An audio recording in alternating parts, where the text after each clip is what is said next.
Hello students, আজকে আমরা দেখব পরাগরেণুর গঠন। পরাগরেণুর গঠন কিন্তু আমাদের বিভিন্ন পরীক্ষায় শর্ট কোশ্চেন আকারে আসে।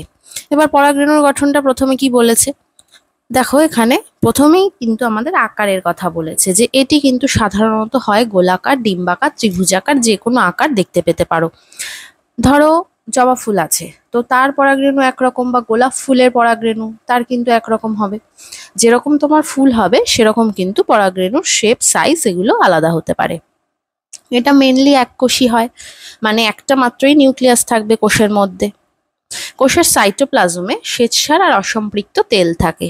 অসম্পৃক্ত তেল কথাটার মানে হচ্ছে, যেটা আমরা অসম্পৃক্ত ফ্যাটি অ্যাসিড পড়েছিলাম, যে ফ্যাটি অ্যাসিড চেনে কমপক্ষে একটি তোমার ডাবল বন্ড যদি থেকে থাকে তখন তাকে অসম্পৃক্ত ফ্যাটি অ্যাসিড আমরা কিন্তু বলবো। এই তেল ক্রোমোজোমগুলিকে বিকিরণের হাত থেকে রক্ষা করে বলেছে। বিকিরণের হাত থেকে মানে পরিবেশের যে এক্সপোজার বলো, যে রোদ, ঝড়, বৃষ্টি বলতে পারো, বা সূর্যের বিভিন্ন যে কিরণ বলতে পারো, সেগুলোর থেকে কিন্তু রক্ষা করে।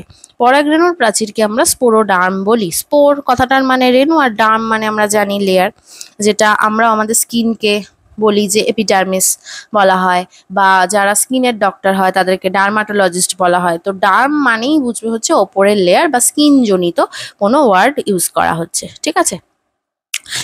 এই যে স্পোরোডার্ম, সেটা কিন্তু দুটো স্তরে বিভেদিত, একটা হচ্ছে বহিঃপ্রাচীর, একটা হচ্ছে অন্তঃপ্রাচীর।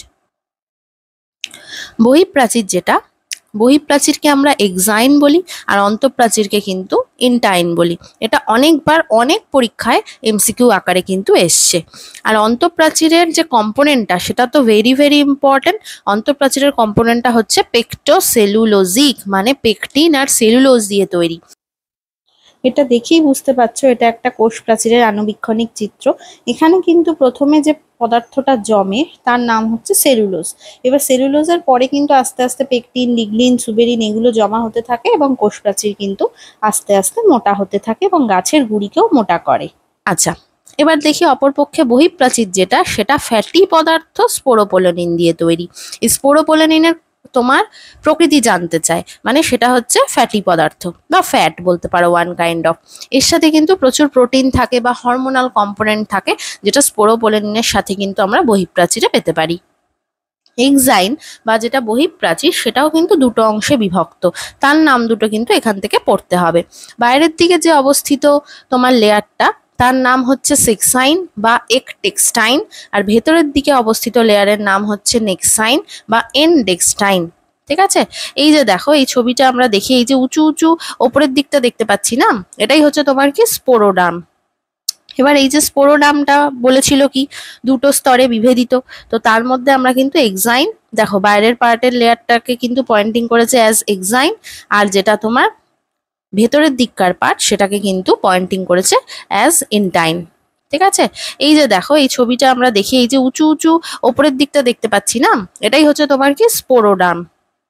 এবার এই যে স্পোরোডার্মটা বলেছিল কি দুটো স্তরে বিভেদিত, তো তার মধ্যে আমরা কিন্তু এক্সাইন, দেখো বাইরের পার্টের লেয়ারটাকে কিন্তু পয়েন্টিং করেছে অ্যাজ এক্সাইন, আর যেটা তোমার ভেতরের দিককার পার্ট সেটাকে কিন্তু পয়েন্টিং করেছে অ্যাজ ইনটাইন। এবার তোমার কি আছে দেখো, পরাগরেণু কিন্তু অতি ক্ষুদ্র বা বড় আয়তনের হতে পারে। পরাগরেণুর বহিঃপ্রাচীরে রন্ধ্র থাকে, এই রন্ধ্রকে আমরা রেণু রন্ধ্র বলি। দেখো এখানটা না একটা ফাঁকা আছে।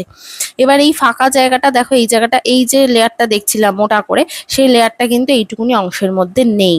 এটাকে বলছে জার্মিনাল ফারো। পরাগ তো কি হয়, এখানে এসে পড়ে গর্ভপত্রে, তারপর কি হয়, এই যে নালিকাটা দেখতে পাচ্ছ গর্ভদণ্ডের মধ্যে দিয়ে, এখানে কিন্তু পরাগ নালিকা তৈরি হয়। তারপর এখানে থাকে হচ্ছে গিয়ে ডিম্বাণু, ঠিক আছে। এখানে অনেকগুলো কোষ থাকে, সেই কোষের আকার আকৃতিগুলো কিরকম হয় বলবো। 8টা নিউক্লিয়াস সমৃদ্ধ কোষের মধ্যেই তারপরে একটি ডিম্বাণু তৈরি হয়। তো সেটা কিভাবে হয় সেটা আবার একটা পরের ভিডিওতে বলা যাবে। তো এইখানে যে ডিম্বাণু থাকে, তাকে কিন্তু যে তোমার নিউক্লিয়াসটা এলো, মানে যে পরাগরেণু নিউক্লিয়াসটা যে এখানে এলো, সেটা কিন্তু এখানে এসে রিয়াক্ট করে বা রিয়াকশন করে। তারপরে কিন্তু ডিম্বক বীজে আর ডিম্বাশয় ফলে পরিণত হয়। তো এই যে গল্পটা পড়লে বা বুঝলে, সেটাই কিন্তু তোমার রেণুরন্ধ্র বা জার্মিনাল ফারো যাকে বলছে, তার কিন্তু এটা একটা খুব গুরুত্বপূর্ণ রোল, যে এর মধ্যে দিয়েই পরাগনালীর নির্গমন ঘটে। এই যে এই পার্টটা পরাগনালী তৈরি হয়, সেটা কিন্তু তৈরি হবে না যদি এই ফাঁকা জায়গাটা না থাকে। পতঙ্গ পরাগী ফুলের কথা বলেছে। পতঙ্গ পরাগী মানে যে ফুলের তোমার পরাগায়নের ক্ষেত্রে বা পরাগযোগের ক্ষেত্রে পতঙ্গ হেল্প করে। কারোর ক্ষেত্রে পাখি হেল্প করে, কারোর ক্ষেত্রে তোমার পতঙ্গ হেল্প করে, কারোর ক্ষেত্রে জল বা কারোর ক্ষেত্রে বায়ু হেল্প করে, এরকম আছে। তো তার মধ্যে কিন্তু পতঙ্গ পরাগী ফুলের পরাগরেণুর এক্সাইনের বাইরে যে হলুদ চটচটে তৈলাক্ত পদার্থ থাকে তাকে বলেছে কি পোলেন কিট। এই যে পোলেন কিট, এটার যে মেন কম্পোনেন্ট দুটো, এটাও কিন্তু খুব ইম্পর্টেন্ট। একটা হচ্ছে লিপিড বা ফ্যাট বলতে পারো, আর একটা হচ্ছে ক্যারোটিনয়েড, যেটা হচ্ছে গিয়ে তোমার একটি রঞ্জক পদার্থ। ক্যারোটিনয়েড কিন্তু অনেক ক্ষেত্রে দেখতে পাওয়া যায়, কোনো গাঢ় অরেঞ্জ বা রেড কালারের রঞ্জক যদি থেকে থাকে সেখানে ক্যারোটিনয়েড থাকতে পারে। কোনো ফুল ফল তাদের মধ্যে যদি এরকম রঞ্জক দেখতে পাও তাহলে বুঝবে যে সেটা হচ্ছে ক্যারোটিনয়েড। ক্যারোটিনয়েড, জ্যান্থোফিল হচ্ছে গিয়ে হলুদ রঙের রঞ্জক। তো এরকম অনেক রঞ্জক কিন্তু আমরা পাবো গাছের ক্ষেত্রে। আচ্ছা, তো এটা হলো আজকে পরাগরেণুর এক্সপ্লানেশন। আশা করি ভিডিওটা ভালো লাগবে। ভিডিওটি ভালো লাগলে অবশ্যই একটি লাইক করে দিও এবং সাবস্ক্রাইব বাটনটি ক্লিক করে আমাদের চ্যানেলের পাশে থেকো।